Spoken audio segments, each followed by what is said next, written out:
Started working on it after the Olympics opening ceremony show. Really, is when we went right back into it, back into the studio. We planned to get on with it even before that. In the beginning of last year, we opened for the Black Keys around America, and we were going to go straight back in the studio pretty much after that, and then we got the offer of playing the opening ceremony, and so that put us back a couple of months. But yeah, we got into it like this time last year, like September last year, and the idea was to make 12 songs or so, like Are You Mine, which the single we put out before that Black Keys tour. And the reason why we wanted to make a record is just because it felt like that was the best tune we'd had for ages. And so it sort of became the impetus for the rest of the record.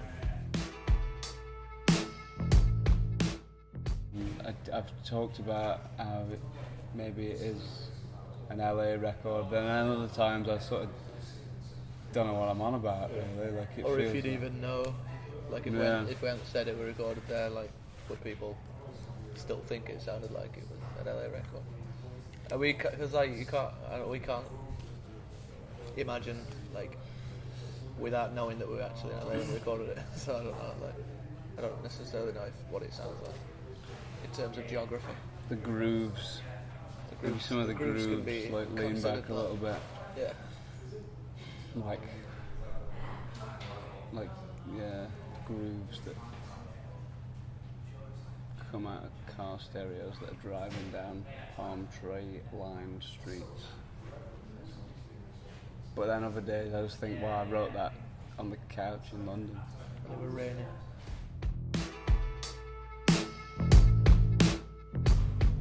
Lyrically, I think it's kind of, in a way, it's sort of I've never really sort of changed what I've written about. I mean, alright, I suppose it's not. There's no like nothing about like the queuing up for the taxi or whatever, but it's still it's perhaps describing places or like party environments, or you know that the still a lot about women, but perhaps it's just from a different part of the room or something, that those people or places are being observed. It's like a different director or something. Same story.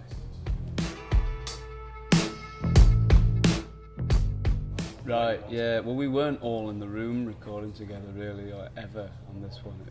It's sort of the antithesis of Suck It and See in that respect, where that was,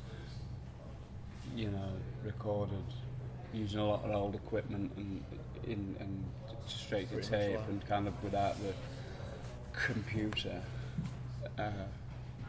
And having done a lot of pre-production in a room and rehearsed, so everybody knew what they were doing.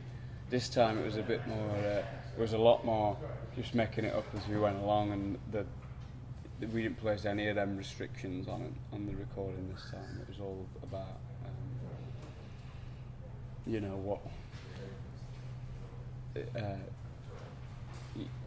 anything, you could try anything, but I think what actually did happen from taking that approach is things ended up a lot simpler in terms of like the rhythms a lot of the time. Things were sort of stripped out downstairs and maybe complicated a little bit more upstairs with the